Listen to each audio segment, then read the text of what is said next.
Welcome back to the Free Play Arcade Podcast. It's Chris Delp, Community Liaison, Arthur Williams, also Community Liaison, CEO, Corey Hayden. That's me. We're here to talk mailbag. So it's been a while since we've been doing podcasts. We've over a year. We've been a little busy. Oh, I mean, since we've done the last one, it's been so busy. Over a year. It feels like it's been more than a year. I wanted to come back. We've kind of, our popularity on YouTube's grown. Obviously, I think in general, our arcades are busier than ever, and we have kind of engaged more people through various different medias than we ever have. And it's caused a lot of people to ask a lot of questions. And we've done kind of topics like this where we try to explain this is what free play is. It's all original games, as many as we can fit into a room with an amazing bar and kitchen. And we've done that over and over and over. And some people on the internet still don't quite understand how amazing this is, how amazing the concept is. But the very first mailbag question, and it's come up a couple times, and it's going to get us into some other issues, is kind of why I come off as kind of arrogant or I don't even know, grating, and it comes up a lot. That I'm just kind of such a hardline guy when it comes to arcades that it's kind of off-putting.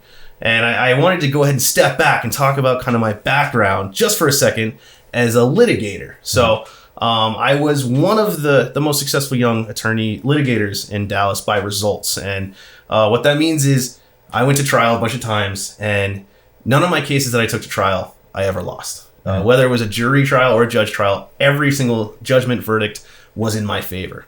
And a lot of attorneys would hear that and say, like, that just means he didn't let the losers go to trial. And that's absolutely true. When I knew I had a winner, I made sure that's the one that I took to trial. I was being very careful with my judgment because I didn't want our clients or whoever we were representing to go through something and lose, because that doesn't make any sense for them. So, but one of the reasons I was so good, and it's been talked about a lot by attorneys and my old colleagues and everything. One of the reasons I was so good was I would find a right answer. And I would find that, like, if that's the right answer, it's very easy for me to defend it, to prove that. And that's a little bit easier when you're in, practicing law, because you have the law. It kind of takes you to an answer. And if you have the right answer and you believe the right answer, it becomes really easy. And I used to have judges that they would tell me, and they would be like, it doesn't really matter what I think. If I went against Mr. Hayden in this matter, I would feel really stupid because he has totally beaten it over the head that he is right. His client has to win, and that's right. His client's going to win. That kind of stuff. Because once I found that hook, that answer, that is what I believe in. That's what I argued. And it's kind of this whole life philosophy thing. And this all came up actually because I was working on trying to write up free play's philosophy and stuff for some marketing materials. And we're working with these different media types that wanted to know. And so I kind of feel like, and it goes to some subjective stuff, right? Like, I think that there's the right answer for music. I think there's the right answer for temperatures inside of a bar. There is for you. And so it became kind of, free play to me is the right answer for arcades. And I really do believe that. And anything else to me, and there are some great arcades in the country, and this is another topic that I wanted to address. People on the internet feel like we hate all other arcades. And that's not at all true. There's kind of like a double-edged sword, though. Like, there are great arcades in the country, and there are great arcades, and there's good arcades nearby in Texas and everything. But I do think we've kind of figured out one of the best ways to do an arcade. Period. And I'll be so arrogant to claim that we have the best arcade in the country. Well, I believe that. Well, and we use that on our marketing materials, and I believe it. I've walked it back a little bit to say, if we're not the best, that's the actual aim. And by saying that we're the best, we're going to be held to the standard of being the best ever. And that's going to make us work harder to make sure we are doing everything we can to deliver the best arcade ever. And when it comes to other arcades, like, if it's an arcade in DFW, for example, one of the things that kind of hurts me right now where free play is, if an arcade opens using the same model that we have, which is now unfortunately became a commonplace as after people have seen what free play has been able to do with a really cool model, it means that free play can't just immediately go into that area and bring a better, the good version of this model. We've seen other arcades open up that in other places they might be good, but in a free play area, it's not a good arcade. Their games are either worn out. They have the bad games. They're really small yet charging free play money. There's all sorts of criticisms because I do think we've figured it out. So, and that's what people think it's totally grating when I'm like, this is it. This is how I think arcades should be run. And I truly believe that. And I'm super concerned that if I stopped, like either believing that we have the best arcade, which I do believe we have the best arcade, or if I stopped trying to get there, free play might become lesser because as we've seen in history, there are a lot of great arcades throughout history that eventually became not as great. and I'm terrified of that ever happening. So I'm constantly focused on making sure we're getting better. And it doesn't matter if we're profitable. It doesn't matter what it takes to reinvest into free play as long as we're constantly getting better and constantly trying to strive for that greatness. And it is insulting to me as a person when arcades are opening, when we know what's possible, that this greatness is possible, and they're so far below it. We have. I could give you 65% of the free play experience. Right. And still charge you 100% right. or 150% of the free play money. Well, and that's we've heard other people say that exactly how we do it isn't possible. That's all the time. Despite it existing, yes. Despite we have 3 locations, I lived through it, and I feel like it's impossible afterwards. But and people just constantly say we have to do it lesser. And there's lots and. It's so complicated, right? Because there's many different ways to run an arcade. We've talked positively about One Up in Denver. I think that they have nailed that model. I love their arcade. It's coin play. It's absurd. It's insane. It's a bar full of Colt 45s. I stole that Colt 45 gimmick from them. I put Colt 45s in my arcade just because I thought it was so cool that they were doing. Now, they sell like hundreds and hundreds of 40s on a Saturday night, and we'll sell like 10. Whereas we'll sell hundreds and hundreds and hundreds of craft beers. They don't really do that same focus. It's a little different, but I think that they have like the greatest dive arcade bar that has ever existed, and I love it. It's all coin play, and most of the time the games are working pretty well. So that's another example of like, I really respect what they're doing. I think they're doing a great job, and I think that's great, but there are plenty of arcades, and I'm not here to denigrate your favorite arcade, because that's the other thing. Just because it's not free play doesn't mean there couldn't possibly be enjoyment or good things there. And people get really insulted when I'm like, yeah, but it's not free play. And they're like, no, but it's my favorite arcade. That's not really, I'm not trying to like insult people's opinions. I'm just saying I wish we could have free plays everywhere. We're working on like growing this company and bringing free plays to people. And it hurts me when some, arcades are there and it's going to make it difficult for free play to come in. And these arcades kind of suck. So that's kind of it. I am a perfectionist. I can come off kind of aggressive and unfriendly and too hardcore. And I do hate emulators, and I don't think that they belong in real arcades. And any arcade that's ever had an emulator ever makes me kind of queasy. So you're telling me that a lawyer can come off as arrogant. Yeah. Huh. Well, and it's always irritating to me when they're talking about like arrogance, and it's me being like, we're not going to have any of that the bad stuff in our arcade. And they're like, that's really arrogant for you to say. And I'm like, no, that's just the truth. You are the CEO. Well, and if it has to meet your approval before it comes to the door. So you can say that. None of these, there's no public numbers, but I would argue and I would think, and if there's probably a few other chains in the U.S. that could come close, I think Free Play Arcade is the highest volume retro arcade chain in the country. I think that includes Barcade with their 10 or 11 locations. So I think we're figuring it out. I think we have kind of the best way to do it. And though when we first started Free Play, and we said, we hope that this inspires other arcades to open, it turns out that wasn't enough. We want to inspire other arcades to open and run it as well as we do. And in fact, at least in our area and other parts of the South, we've inspired a lot of arcades to come with half measures. That is exactly why we open Free Play, to show that you don't have to use half measures. You can do it right. So that's all. And if you're another arcade operator who's going to click that downvote button because you like emulators, or you have packed your arcades with fake parts or LCDs or whatever terrible stuff that these arcade operators are in there, feel free to do that. If you're a home person, none of this is actually, I'm not criticizing your home arcade that has 800 arcade games in it. Yeah, I've heard that before too. This isn't at all an attack on a home private collector. Right. Well, and I've seen. If you're proud of your private collections, you should be proud of your private collection that is up and running and not being financed by a successful business model. Of course, you don't have 1,000+ games or whatever. Sure. And if you have the main cabinet, that's cool too. You like playing in the old style cabinet, that's awesome. Right. It's more, we think that the original stuff is better, but we totally understand why you might want more games than one in a cabinet when you don't have thousands around. So it's different.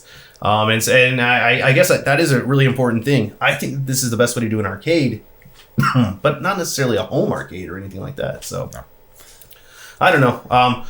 I just wanted to make sure I had a link to show everyone when they were like, why is he so aggressive and crazy and doesn't seem very friendly? And it's not that we don't want other arcades to prosper, and it's not that we have anything personally against any other arcade operator. And I think sometimes it comes across as personal from me, whereas it's really not personal. It's how I want arcades to be. I want everyone in the world to be personally successful, but I also want good arcades to exist in the world, and I hate bad arcades. It crushes me. Okay, so... next up on the mailbag, they wanted to kind of know, and this has come up a few times, what games we think are going to be the next ones that build community. So there's people across the country who've talked about Super Turbo at Free Play and how Free Play kind of came from, we had a big blue with some IL sticks, and now we have one of the biggest serious Super Turbo communities in the country, if not the biggest, and we've kind of become a home for the game in many ways in the States. I mean, there's definitely other players, other places. Mm-hmm. We just flew them all in to play games with us. Right. So we're definitely not we're not trying to come off as arrogant already. But our Super Turbo community is huge, awesome, and they're playing this old game, and everyone loves it, has passion. And so people kind of want to know, like, they might have feel like they missed out on that Super Turbo boat. What games should they be getting into that might have a community like that? So feel free to jump in. Well, first and foremost, I think Super Turbo's not going anywhere. Right, that's the answer to Super Turbo, but and beyond that, I don't think any game is going to get to where, at least in the Dallas area, to where it's going to be as big as Super Turbo is at Free Play right now. We'll have 70 entrants in a random Tuesday tournament.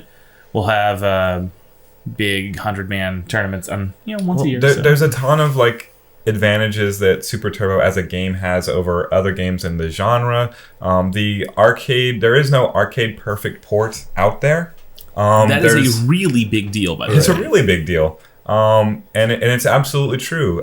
Even if you manage to tear the parts out of your arcade machine and make it into a super gun, it is still not the same as playing it on that. It was a 29 or 27-inch monitor. 29-inch monitor in front of the candy cab, and all your perfect parts, your head-to-head setup, local multiplayer, online multiplayer pales in comparison to the local multiplayer that the arcade provides. In the case of Super Turbo, it is the authentic, the real deal, the best. You can't get it anywhere but the arcade, to be honest. And of course, I mean, Super Turbo has its own built-in. It's Street Fighter 2, which is one of the most successful arcade games, period. So people who aren't necessarily serious about Super Turbo know what Street Fighter 2 is, and so you'll get a lot of people to come play with you when you're just in the arcade because they're like, wow, it's Street Fighter 2. I kind of know that, and they know how to throw Hadouken and stuff, and that alone is enough. It's very, very approachable, and people still remember Street Fighter 2. I did want to give a shout out to Third Strike though over in Arlington. We'll bring that up in just a moment. Getting bigger. Yeah. Here's the thing in my head: when you say Super Turbo is in Dallas, Super Turbo is special, and it's like the sun. And there's other games that it can be giant, gas giants like Jupiter and rotate around it and grow big, very big, and be a part of this scene. I don't think there is a next Super Turbo, but there is a next big game. Third Strike is coming up. And if I had to pick another one, Street Fighter 4 is coming back. Man, all we gotta do is get comments about how, of course, Free Play loves Street Fighter. Sure. But you're right. We launched Street Fighter 4 not long ago, and that's been quite popular so far. We have a couple more Vulixes coming, and we have one more board right now. I have another. We have two more. Really? Yeah. That's fantastic. Hooray. It's hard to know. We have 3 out of maybe 200 ever made non-Nesca We have been aggressively buying them. Ultra Street Fighter 4s. The nice thing is in the background, people are working very hard to crack Street Fighter 4. So I think eventually there's going to be something like 800 boards available instead of the couple hundred. But yeah, but that's not the original. That's true. It's true. We want to make sure that it's as close and to what that last Street Fighter 4 was. It's tough to say because and non-Street Fighter games are certainly the multiplayer aspect is big.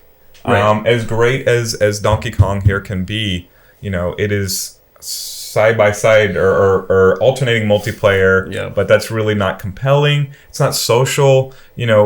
This local bonding of players is part of it, and it's built into the core of head-to-head and simultaneous multiplayer games. So we've run tournaments on like Mario Brothers, which is a fun game. It's side by side. You play simultaneously. Mm-hmm. That's the kind of like actual retro game that kind of works. It's obviously not going to be like a Street Fighter because Street Fighter there's so much depth to it. Street Fighter, Super Turbo by itself is still being like figured out as it goes. I mean, you watched the stream from the Spring Series a few weeks ago and. There's people that are like, how did that happen? Right. And they played the game for 15 years straight. We need to study this and figure out how that worked. And that's not necessarily going to happen in Mario Brothers. Meanwhile, you can jump. Aside from fighting games, though, if you're looking for something to maybe build a community around, you could look into puzzle games. Anything that has direct two-player competition works pretty well. We just recently put Grandmaster Tetris out on the floor, and I never walk past the cabinet where it's sitting and don't see two people on it.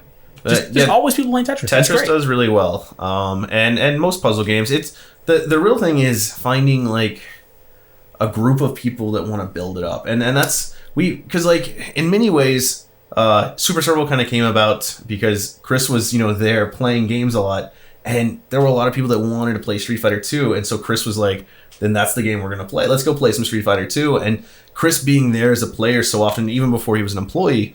Slowly kind of grew that almost organically. People would be there. Chris would play with them. And games need their local advocates, and they can't be me for all of them. But like Victor Chang is someone who I think of in the Dallas Third Strike community that will come out and organize. And I don't have to call an event for the Hogs to come out and play because Victor Chang is going to do it anyway. Right, and that is a pretty. If there's like a game, if you're watching this podcast or listening to this podcast, and by the way, if you are listening or watching this podcast, hit subscribe. You can any major channel. We love having extra subscribers. We love having extra people listening to this. So go for that. But if you're listening to this and there's a game in particular that you love, and you're mad that no one is playing it as much. Start advocating for it. That's the thing. You have to advocate and it. Talk about it. Right. Be at the arcade. Come play it. Work on it. You got to encourage people to play with you. Sometimes that means teaching other people the game. And it's frustrating sometimes when you want to compete at a high level at this game that you've fostered and loved for all these years. And here's someone new and they're a waste of my time. They're not a waste of your time. Well, you're playing an old game. You got to foster that community. I think Third Strike, to keep going back to it, is a really cool example because, we were just talking, the Spring Series 3 Third Strike tournament has like 20 people that show up for it. Less than.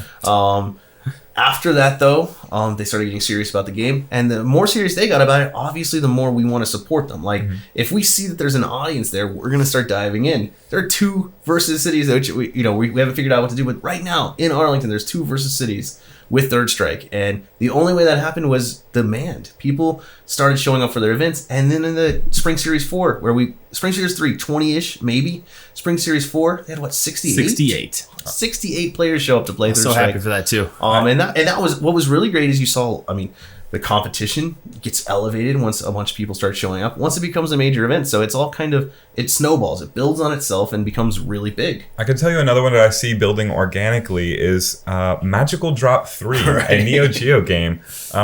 When that game comes out, we've done it in Puzzle Night probably 4 times now in different locations, and every single time, I can count on 20 specific players to just show up.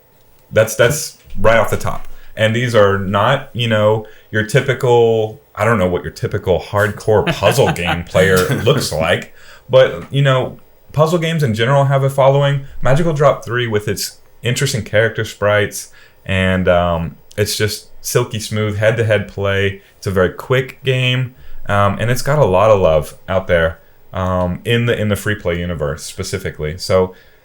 Well, yeah, I think it doesn't have a dedicated cab and a marquee and all those things to draw it to it. So will it be the next Super Turbo? I don't think so. But at the same time, I'm not going to stop doing puzzle nights on Magical Drop 3 because the people love it and they organize together and they spread the love for it. Well, and maybe something we should Shout talk outs to about you, Beth Bacon. a little bit is if you love a game, but you find other players that are better than you. You should use that as a good reason to keep playing and to support the game more, not to just abandon it. Because we see a lot where, and that was kind of, in some ways, maybe what was hindering Third Strike, at least one of the reasons we were giving was... Initially, Yuki was so much better than everyone. Well, it wasn't even Yuki. Like, everybody who was in the scene had been playing since basically release, so not Super Turbo length, but like Super Turbo was a blank slate for us in Dallas because... people weren't playing it at free play. It just, we were all discovering it anew together. Third Strike is like, well, we've been playing this game for 10 years. There it is. Let's descend upon it. And suddenly it becomes like, I'm a new player to Third Strike and I can't even like, what does this middle punch button even do with Hugo? I don't know because I'm already dead. Well, and that, it took a long time for Third Strike, and what it really was the community really wanting it to be a community. Mm-hmm. And if you're dedicated to your game, it can happen, and Free Play will obviously support you. And I guess this is kind of going to work us to a game that we're, I don't know, I guess we could just say it, we're kind of struggling with. Killer Queen, nationally, there are communities that are kind of forming around this game. And we're trying to figure that game out. So if you're watching this and you love Killer Queen, just keep supporting that game. If you guys keep supporting it, so will we. Yeah, and do it in a way that is positive for a community. Because Chris Delp, he's talked about so much now about how he builds communities, and it's by basically wanting people to play games with him so badly that he's going to be nice, he's going to be friendly, he's going to want to teach you rather than just demolish you. And I've never played a game against Chris where I felt like all he wants to do is win and get past that.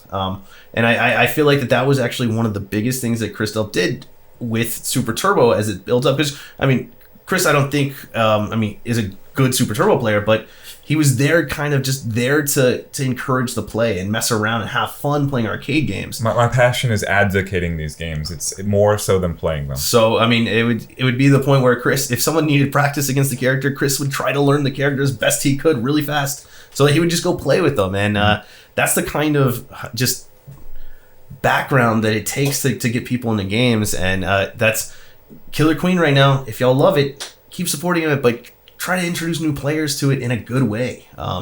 It's the same with all games, but Killer Queen is either going to become a bar game or it's going to become a huge community, and I don't really know which way it's going to go.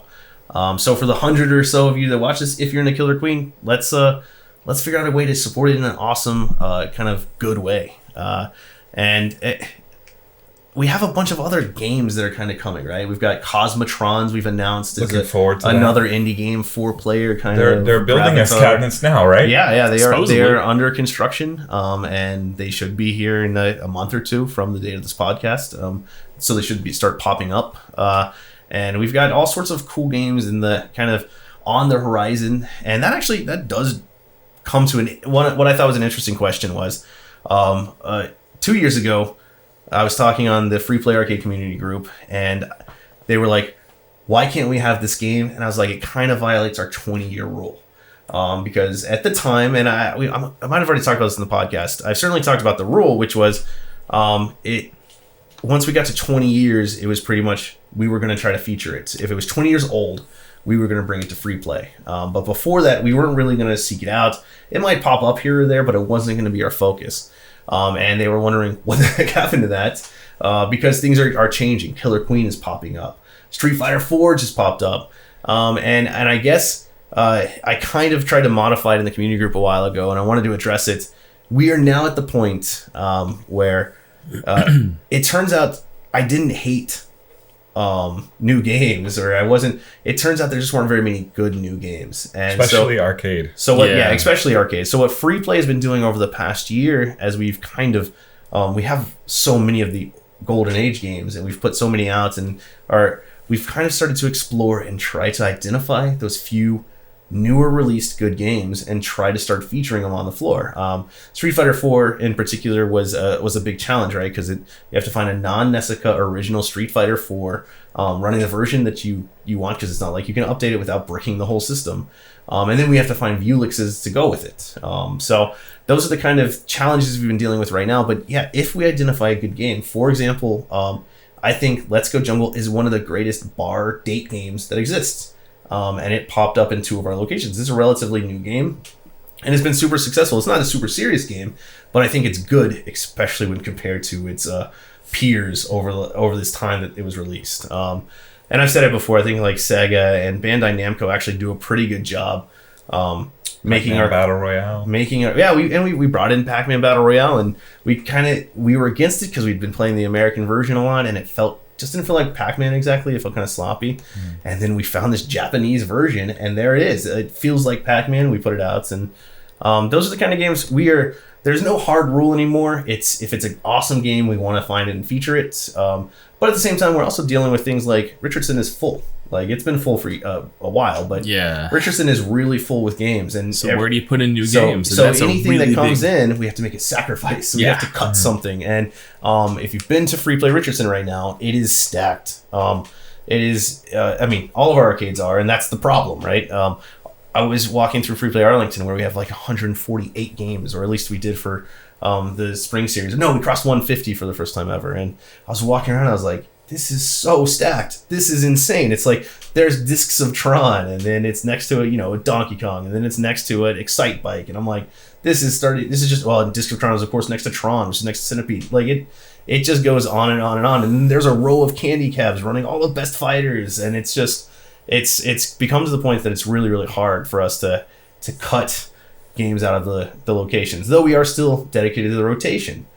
So we're still getting a new game every week on average at each location, which is we need you to open a new location. We are working on our Fort Worth location, and that's going to give us a lot of fun ways to experiment, mess around with game lineups, change things, take stuff away that's been there forever.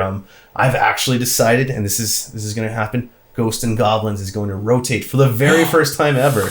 Where's it going? I don't know, but it was all right. If I were waiting till another person that wasn't me beat that game. Right, it was a launch game at Free Play Richardson. I'm terrified of moving it. But did you beat it twice? Did I beat it twice? No, wait, you're asking if I beat it the real way. Yeah. Yes, I did. Oh, okay. So, and one of the questions though was like, are they see us buying things like Cosmotron's Killer Queen? Well, see, those games, in addition to being new arcade games that are good, they're sometimes independently developed, and they also have a retro feel to them that is real. Atari Pong, the EM game, not even a video game. Right. Well, and that's something. Since we have tell me that Atari Pong does not belong in a retro arcade. Pong is the first name you think of in arcade games if you're 65 years old. But we should probably explain what we're talking about, which is Free Play Richardson just recently released as a test location Atari Pong, which is the new release from Eunice up in Canada. They have developed, and you've probably seen them if you're familiar with these kind of tabletop Pongs that are magnets. Eunice they reinvented the wheel, and they made a killer commercial version. And we were one of the test locations, and I can announce it here. I think I've announced it other places. We are keeping that Pong. It's going to live there. It is an amazing version of Pong. We ran a tournament on it. It was great. Everyone really loves the game. 32 entrants, the crowd of screaming people watching. It's a good time. It was intense. I watched part of the stream. Like, it was a fun new game, brand new, but it's actually solved one of the biggest problems we ever had, which was how do we release Pong? Because we have a bunch of the original Atari Pongs that are hard to put out onto the location. Whether or not it's not like that free play. It's not like free play had ever been conceived for an arcade game yet. So beyond that, though, it's just plugging into a TV, a tube that doesn't exist anymore. They have to keep alive. But here it is, a version of Pong that plays, to be honest, better than the original Atari Pong, and is more interactive and more fun, which is great.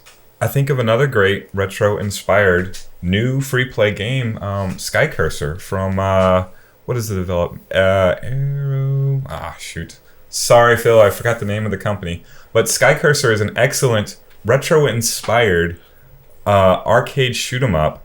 It has Griffin Aerotech. Griffin Aerotech, that's correct. They actually sponsor our monthly high score challenges across all games, gave us a really cool trophy. But that game is so authentically retro that even though it came out in 2017, you will walk right by it and swear that was from 1987. It's got the old school arcade graphics. It is made for a CRT, even though you can't make a CRT anymore. It's running. What's the name of the cab that it's running on? That type of cab. I'm not the expert. They made a full custom kit for the Dynamo cut corner cabinets. There you go, and it belongs. It absolutely belongs. Interestingly enough, we rebuilt the entire cabinet yesterday, so it is running better than ever, and it is awesome. Well, it is a great game, and if you're in the Free Play Arcade community group, I have a Hall of Fame bounty on that world record. I don't care about any world record except for Sky Cursor, because that game is greatness, and it just looks like it's from 1987. It sounds like it's from 1987, and it's just amazing. And developers like that, new games like that, they belong. And it's really nice to see them in Free Play Arcade. Well, and we've always said we are going to do what we can to support indie developers. And that actually gets us to the next kind of question, which was a long time ago, I said, Free Play Labs is coming. We're going to make some games. And people were like, what the heck is going on? Where is that? And the answer is, we're not anywhere close. We've been so focused on opening arcades. So the whole world changed when a bunch of arcades around us started opening that were not exactly what we were looking for in arcades. Mm-hmm. So it caused us to scramble. So we've been opening an arcade a year that is a full service bar restaurant. These things are hard to open. That has become the focus for the time being. We will be supporting indie developers the whole way through. We will be. The goal is to start releasing our own games eventually. And the nice thing is having multiple locations makes it a lot more cost efficient anyways. So if you saw that announcement a long time ago and you were wondering what the heck is going on, we've just been opening arcades. Let me ask you real quick, Corey. Yes. If you could pick one genre for a new game to be made for Free Play Labs, what genre? Well, you got to talk something like, a 4-player multiplayer experience, 4 players or more, that would be anything the Warlords Cocktail that we've had out for a long time. That was an amazing game. That concept could really, really be updated and be beautiful. That kind of thing would be amazing. That's absolutely what I want to see, is because these games, we're having occasional trouble introducing people to games like Donkey Kong, Blueprint here, classic games that don't have simultaneous multiplayer elements. Their gameplay is good. It's gold. The artwork behind it, solid. Blueprint, maybe I have some issues with. Blueprint was probably the greatest arcade game of all time. But yes. But these are some golden also Crystal great. Castle. Yes. but the problem comes, I don't have a way to build communities around it because it's a solitary experience. Multiplayer setups, if you think about Killer Queen, that is at its core a combination of Mario Brothers and Joust with multiplayer elements added so that you can then bring it to a more modern audience. Although Mario Brothers and Joust are simultaneous multiplayer, so they actually are more conducive to that. But Cosmotron, which is coming soon. It's like 4-player Asteroids, but not exactly. Gravitar really is the game that it compares to. It's kind of like a mashup of all of the Gravity / shooters. The game that reminded me of the most was the old NES title Solo Jetman. Have you ever played it? Yes. All right. Yeah, it's awesome. Fantastic game, by the way. And Cosmotron's, the developer it was kind of like this cool mutual thing where we were trying to figure out what worked, and I'd been speaking to them for a while, and they finally got the ability to build this beautiful deluxe cabinets, because when they first introduced Cosmotrons, they were able to build one of these. It's like a molded fiberglass cabinet that's like a total throwback to. It reminds a lot of people of the what was it called? The hologram Time Traveler. Yeah. And, It also reminds people a lot of the original Coin-Op, which, how am I spacing on that? I guess I always forget to really drive home that part too. Is these cabinets are excellent looking, like Sky Cursor's Dynamo Cab, which is authentic retro arcade, but the big marquee on the Pac-Man Battle Royale, the excellent design of the Unis Atari Pong, that we mentioned before. All these are beautiful, beautiful cabinets that really work well in our retro arcade craft beer bar setting. Right, and it's a balancing act, obviously. So yeah, I feel like it was computer space, of course. What I was thinking with the molded fiberglass, and that's we're really, really pumped to get this, and we want to make sure that we're one, bringing in awesome games. That's always our priority. So if we have the opportunity to bring in a newer game that is awesome, and especially if we have the opportunity to support awesome games from new indie developers that are making our exclusive arcade games, wow, like we're gonna jump all over that, and I feel like we have pretty well, and it's really, yeah, I feel like there's all these great arcade concepts that, Cosmotron's kind of did that need multiplayer, and that is exactly what Free Play Labs hopes to do, and I think there's a lot of other really, really cool games that need arcade release that have never had it, that it's a whole licensing thing. I want to bring these gameplay elements to bigger audiences. The nice thing is the larger Free Play gets, the more that it's possible to do without hindering Free Play, without taking up a bunch of time. We can actually get new employees to do it, and instead of just taxing our current employees and more and more and more to put together cabinets and to do all, like, it will be able to, as we expand, it'll make more sense to have a division doing that, and we absolutely 100% plan to. It's just we've kind of become desperate to spread our arcade gospel, and that is what we're focused on right now. And I'm hoping the more we grow, the more we force other arcades to be as good as we are. I hope so. I do not want to see another great arcade collapse in the future. Well, and low quality arcades is going to lead to that. And that's the danger, because an arcade opens, and then we have to do this tough financial decision whether or not we're going to open near that other arcade, split the audience, and just show that we're better. Because then we know we're going to be operating at a loss for a long time. While one of these, and we're not looking to go to war, we're just looking for good arcades. All right.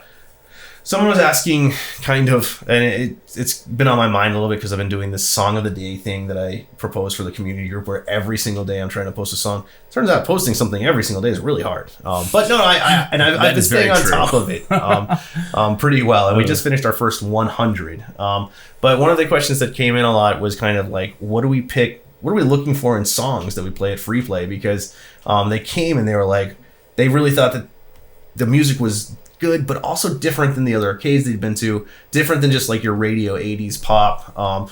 And the easiest way to cheat is to just go listen to that playlist. It's on the Free Play Arcade community group. You'll 100% get to our music theory, which is really play songs that people remember, but then hit them with some really, really good stuff that they might not know. And then hit them with exactly the sing-along songs followed by the really, really good stuff is pretty much it. This was not my theory. I advocated for the exclusive Rick Astley playlist, but we were talking about that this morning, actually. Right, yes. I think before you even got there. Well, I'm gonna keep talking about it until we get it done. No, so I mean, we both liked Rick Astley and Never Gonna Give You Up, or Free Play other songs Rick too. Roll. Some people will be like, "Why are you playing that song?" Yeah, and that's that's the only song I can think of that is kind of become so pervasive in modern culture that people think that we're doing something modern when we play it, which we're not. We love Rick Astley. I think the 80s were awesome, and I think that there's a lot of really, really great songs. And I think we focus a little bit more on new wave than a lot of places. I think I do a lot of hard work to make sure that new wave is well represented, even if it's more of a deep cut. And I feel like that new wave in general, especially late new wave, was so danceable that it becomes a great bar soundtrack. And so I think that's been a really great way to keep that environment. And yeah, as I was talking about at the very beginning of this podcast, we work really, really hard on our environment, right? We're perfectionists in everything Free Play does, from the temperature, the music, the volume of the music, the volume of the games, which that's an interesting complaint that hasn't happened in a long time. When we first opened, we got a lot of complaints that you couldn't hear the games. I catch it every once in a while, and I know the answer too now. And it's we used to try to figure that out, and now the truth is we get all of our games to what we think is a good level, and then we just let it roll. Like that's the real thing. You can adjust the music volume as the arcade is open, and obviously the noise being generated from the 5 people who show up shortly after we open versus the 200 plus that are there on a Friday night or whatever. And I'm thinking about Richardson in particular. Yes. I'm thinking about Ghosts and Goblins in particular. With the iconic music, and now I've heard it turned on before open. It turns on, and there it is. There's that music that I remember, and I know it's maxed out on the arcade cabinet, but it's also next to 20 other awesome retro arcade games, 200 awesome people blasting away their own talking and whatnot. Right. The revelry of the bar. Rick Astley, not nearly enough, but some other songs as well. At least 100 of them posted on YouTube. It's a lot of sound coming at you. It's an environment that is as authentic 80s arcade as I have ever seen in my life, and yet that does tend to mask the sound of certain games. Well, yeah, I guess it's if you need sound to play the game, Saturday night is probably not the night to go try to get a perfect game on whatever you're talking about. It is noticeably easier to play Dragon's Lair on an off day or an opening than it is on Saturday night. I'll just throw that out there right now. Right. I love coming to free play on Saturday night. When I was a customer, that was the day I was there. Period. Man, I love the people. I love the environment. So well, and we do all have to take the games a little less seriously when there are 200 people on the floor, but it's serious in a different way. You're just trying to have fun with these old arcade games. Look, you're not going to break the world record on space paranoids and have people go crazy like Flynn did, right? Without 200 people in the arcade and 80s music blasting. Like that's free play Richardson to me. It's Flynn's arcade. That's the experience, though. Well, yeah, and it always surprised me because that was never a plan, was to recreate Flynn's. And then it started happening, and I was like, because I didn't think that was really possible. I thought we're going to be a hardcore purist arcade that also loves everything about the 80s and takes everything really seriously, but I never expected the crowds and the people going crazy for these games and having fun. And there are so many moments now that I look back and I see that Flynn scene where he gets his score, everyone's cheering around him, he's walking through, and people are just having fun, hanging on the it's just it's a party filled with people who love arcade games, and it turns out that that's possible in this modern world. You put Lauren Featherstone in the place of Kevin Flynn in that scene. And that is the most viewed Twitch clip we have ever had. Right. Is her breaking the world record of Tapper and just everybody going nuts. Right. Everyone around cheering. No, it's really, really awesome. And totally 100% unexpected. So another question we received was about the community group and kind of like what we're doing like as admins, like someone who has a community group wants to copy you, wants to figure out how you did it, Chris, and they want to know how you've cultivated the environment there. And I'm not saying you necessarily should give out all the secrets or anything, but they were just kind of like, how did you get people to join like a hardcore arcade community group, and how have you kept it from getting completely toxic? Toxic is because we talk about it a lot, and the internet talks about it a lot. The larger communities it seems like the more likely things are going to start turning toxic. Mm-hmm. It's we just did a podcast talking about diversity. It's about diversity in everything. From the onset of the Free Play Arcade community group, when it was the unofficial community group, that was my number one thought process, was this needs to be as diverse as possible so that the toxicity, like if you're toxic in the Free Play Arcade community group, then you're going to get shunned by the community group. Right. And why is that? Because we are diverse, not just in gender or ethnicity, but also gaming. We have pinball players in there. We have maze game players, retro players, Smash players for some reason. We have Street Fighter players. I did actually. No, never mind. Different thing. But yes, we have Smash players. We have music fans in there who wanna talk about video game music on Wednesdays or the song of the day. We have craft beer fans in there, cosplayers, diverse in every way, and so we have to get along with each other. So keeping an eye towards cultivating the diversity of your group, and that is a more complex word than just a ethnic diversity or religious diversity. It's more than that. Everything is encompassed that is an arcade community, the music, the games, the camaraderie, the specific games, all of it, the high scores, all of it. It has to come together. And I think probably one of the things you probably wouldn't say is that you also work really, really hard. Like behind the scene, I mean, because there is definitely active moderation that has to go into a community like that. There's, random spammers, random people just being toxic or weird for no reason, and that's the kind of stuff. But there's also kind of, as you see kind of issues boiling, I know for a fact that you will, do everything you can to reach out and kind of figure out a way to kind of smooth things over, or maybe even just talk to the people and be like, hey, that thing you just did is kind of strange. What's going on? What's wrong? And you just talk to people. What do you want? What do you want to accomplish? Right. What is your dream of this? And let's together help, like, try and figure out a way to make that happen, and move away from alienating people, because again, if you want something cool and new, that becomes part of the diversity. If you want it at the expense of somebody else, like that's why, I shy from the earlier question of what's the next Super Turbo. There is no next Super Turbo. But your game being as big as possible, I'm totally into that. Right. Well, and it kind of makes me think, it's crazy where the community group is now versus just where it was a couple years ago. I remember when there were, 300, 400, 500, 600 people, and you'd have a post or two a day. Less than 100. Yeah, and now, of course, it's about 5,000 people. I believe before you hit 100 members, and it's been a long time, but and Facebook likes to change all the time.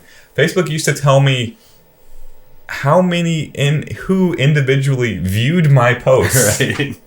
And then once we passed 100, it's like, oh, that feature's gone. That's interesting. Well, yeah, there are now thousands and thousands of people that view the posts. Goodness. I can't think about that. And here's kind of, it just popped into my head. One of the hardest things that I think, because it did go from being an unofficial community group, but hey, if you want to join it, it's freeplayhof.com. You're welcome. That'll kick you over to the Facebook group, and there was the transition from unofficial to kind of like an official. You became an employee and stuff. But what I do think about is kind of interesting is the careful balancing act that we have.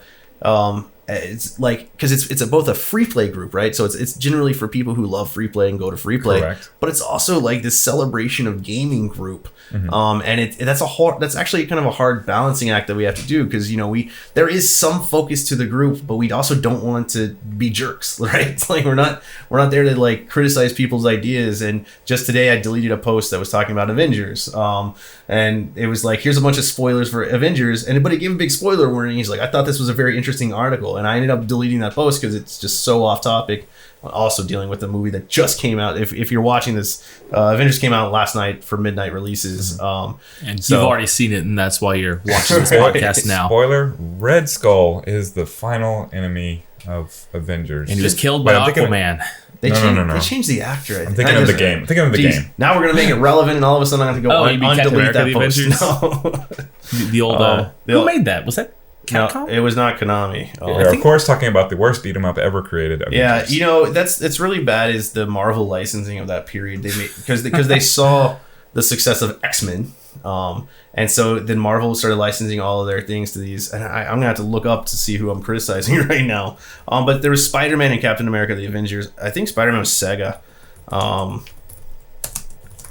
And it was but yeah, I do remember it quite clearly when it came out as the unfun one. It was a Data East one. Oh boy. And then Spider-Man, and we get occasional requests, but what's really weird to me is a lot of these beat 'em ups had so many similarities, and there's some that are so clearly better. Like and we've talked about this before, X-Men I think might be my favorite, but in free play it's so neutered. Right, X-Men is my favorite. You get unlimited health, which means you can use your mutant power unlimited times, because you can just keep mashing. You end up decking your own game. It's not fun anymore when you take away the stakes of the game, which when it's all free and you keep hitting the button, it is. If anyone ever asks why we don't have like a 6-player X-Men at all of our locations, that's why. We have one out at Arlington, and we love the game, but it does really, and I think it's really fun watching people, and that's why we have to have one out. I think it's really fun watching people beat a game that they never beat, but that they loved. That's really fun, but the way it's abused in terms of, let's put on 1 million lives, let's just keep spamming, it takes the challenge of the game away. Kind of makes me sad. It kind of definitely negatively affects the gameplay. It makes me sad too, because it's such a good game. For a long while I was trying to get really far on Gauntlet on 1 credit after I had it on free play for the first time. I was able to get to level 12 without warps, and that was fine, I guess. But Matt if you called could you a just poser for mash, I'm sure he did. But if you could just smash on the start button to get infinite life, then Right. suddenly Gauntlet is not only trivial but boring. Well, that's actually, we had so many requests for Gauntlet, and we held off, and we actually even made a post that said we think it really should be on a quarter play location. We don't want to put it out, and finally I put it out. No one asks for it anymore, but it's not. Everyone immediately is like, "Wow, this is different." Yeah. which is interesting because I think Gauntlet Dark Legacy or Gauntlet Legends handles those work fine. handles free play a lot better because it's almost like because it got a console release. It's like playing a kind of a fun RPG beat 'em up arcade thing instead of just going through and mashing everything. You still have to do stuff. There's a challenge to it. When that game came out, I was in high school, and I used to take a few dollars and go to the arcade and play it a little while and level up, and then I'd come back later and play it again. And I would never spend that much time on it, and I would never spend that much money on it, but over time, I eventually got all 12 runes, I got all the keys, I beat the game, and I had a good time doing it over a long period of time. And I feel like a free play mode for that game is fine if you play it in the same circumstances. Play it for a little while, then you can leave and come back. That's right. If those games are your jam or you want them to be, this is my suggestion to you. Make up your number of fake quarters that you have in your pocket. Or hey, better yet, go tip the bartenders what you were going to give yourself, and then in your head. Sure. 4 quarters. I'm going at X-Men. I'm going as far as I can on these 4 quarters. And that's how I'm going to play it. And you can put them all in at the same time if you want. Colossus. All right, that's 4. And when the game is over, the game is over. And then go to one of the other excellent free play arcade games, play those, and then maybe come back later and try the same thing and see how you do in comparison. Someday you're going to get to where you're going. But when you get to that next level, now it means something to you. Well, and speaking of arrogance from before, Ooh. people have definitely called my curation crazy arrogant. Like, I know what people want to play. But one of the things I want to say is I do kind of know what works best in a free play kind of location. And I have done a lot of work to try to balance that. Like, we had someone ask, why we don't have all the Konamis at all the locations. That's one of the things. The games are or even all the Street Fighters. Right. Like, it's not. The games are quite similar. Turtles and Simpsons, there are definitely people that would fight to the end of their life that they're totally different games. Well, they're not. They're pretty similar. Mm-hmm. They play similarly, and I think they're both great. But we can't just have every single Konami at every location, just like we can't have every Street Fighter. It takes a careful balance, and I'm not trying to tell you what is necessarily a good or a bad game. I have my very strong opinions on that, but it is, when I'm building these lineups, it is about trying to make sure that the experience is as good as possible. On that note, we recently did take our Dungeons & Dragons Shadows from Mystara Capcom beat 'em up from Richardson to Arlington, so now it is not at the same location as Alien vs. Predator, 2 of my favorite brawlers of all time. So yeah, we get that question. What's really funny is people go to Richardson and Alien vs. Predator is kind of around a corner, right? We get all these people who are like, I wish y'all had Aliens vs. Predator. I wish you had Defenders right there. Right, guys, we do. We have like my favorite thing is people who go to Free Play Richardson and they say, kind of thought that there'd be a lot more games, and I'm like, there's 100 plus games. Well, I was like, if you played them each for like 5 minutes, you're talking about hours and hours, not to mention I still have not played every single game in Free Play Richardson. It I cracks me haven't. up. I go there every day. All right, so we have one last mailbag question that's kind of in this same vein that we should knock out, and then we can move on to other podcasts. Everyone wants to know, and it's come up a lot, where all the old pinball games are going. They've noticed that we put out a old pinball game and it disappears, and when I'm saying old, I'm talking like anything 95 or earlier, which a lot of people that actually spans like a million years of pinball, because pinball started being made in like 1920s. But right, the obvious answer is the answer. They suck at keeping alive. It's not only that in this environment it's hard. Those pinballs in general, you could put them in a location and charge $1 a play. It's still going to be hard to keep them alive. And the thing is, we're one of the last places left doing it like we are. while we still have a good mix of old and new. And the only other places that are doing it have been open much less time than us, and they're going to learn some hard lessons as it goes, just as we have and just as we kind of knew was coming. We spend more tech time on old pinball than any other thing that's in our arcade, like by far. And especially the older the game, the harder it is to keep alive, just because the components are older, the corrosion that's building up, and eventually it becomes just difficult. And especially at a place like Free Play, where I insist that our games work 99.9% of the time. You're going to walk up and that game is going to be running perfect. Not just, and with pinball, that's a whole nother world of difficulty. Do you keep Black Knight in the warehouse? Yeah. I will be right back. Right. I don't know which warehouse it's in. I don't know where he's going. I'll find it. I don't think it's here. I don't know if it's in this warehouse. There are other pinballs in this warehouse, but these old games are old. It is kind of the short answer. Beyond that, pinball tends to fall apart under its own weight just on its own, let alone people playing it 100,000 games a year. Right, and that is actually what we average on all of our tables.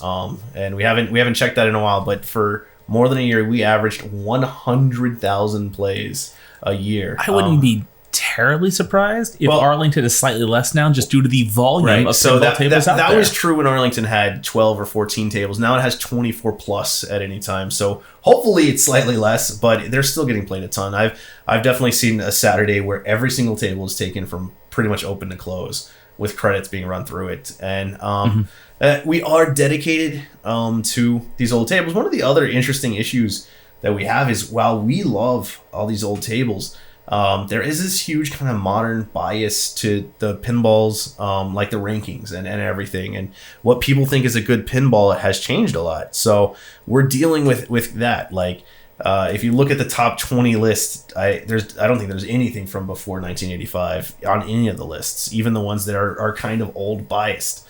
And certainly, some would argue that it's just because it's the evolution of pinball. They've learned more. They know how to make better pinballs. And some would just be more people get to play these new ones because those are still alive. And I think readily available, both I machines and their components. I think that's totally true for quite a few pinballs. Is they're just not played enough. They're not loved enough. And the fact that you can go play a million different pinballs that are all new makes you kind of expect those newer pinballs, which we have, unfortunately, although I think our lineups have improved, and certainly if you look at the ratings we have shifted to have more new pinball on the floor, but that's primarily just to get our pinball numbers up. That game was shockingly hard. That was a difficult one. Holy cow! Glad you found it. The big complaint about Black Knight is that it's kind of slow, which it is. But these rub it in.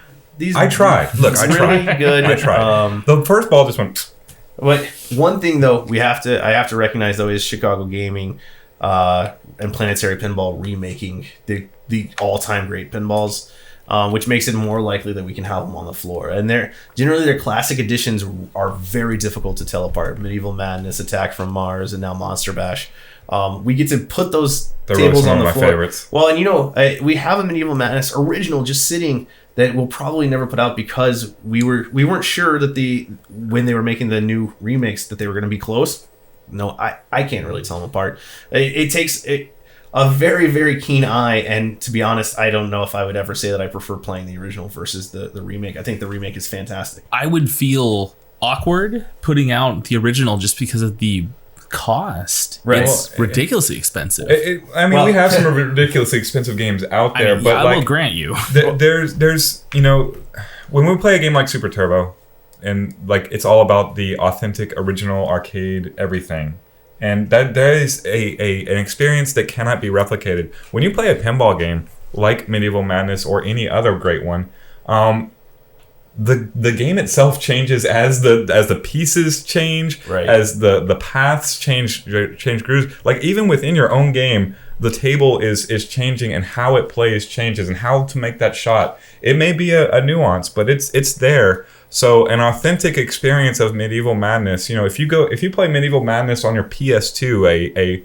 a computer remake of it, boy, that sure plays different than the pinball game. Of course it does. That is part of the magic of pinball, and I think that is accurately recreated in the Chicago Gaming remix of these games. Well, yeah, I think that that's something that gets lost sometimes, is that these pinballs, as they age, they're kind of designed to age in numerous different ways, and there's all sorts of also unexpected things that happen that are just part of the games. A piece of plastic that was interactive getting pounded by a ball 1,000,000 times. Even if it looks completely normal, it can act differently than it did originally, and it probably does, just because it's probably been compressed slightly from just getting drilled 1,000,000 times. And there's no way around it. There's just too much movement in a pinball. Well, and that's kind of something I have some issue getting across to pinball players, is that every table is going to play different almost every time you play it.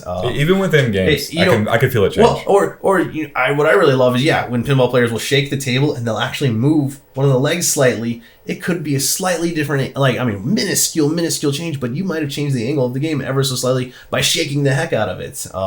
And that's just the greatness of pinball. But to answer the question, we are working very hard. I mean, we have old pinballs out. You can go play a Vector at Free Play Arlington right now. You can play Theater of Magic over at Richardson, which is amazing. Where you can also play a bunch of newer stuff. And we're doing all we can to have as many old pinball tables out there.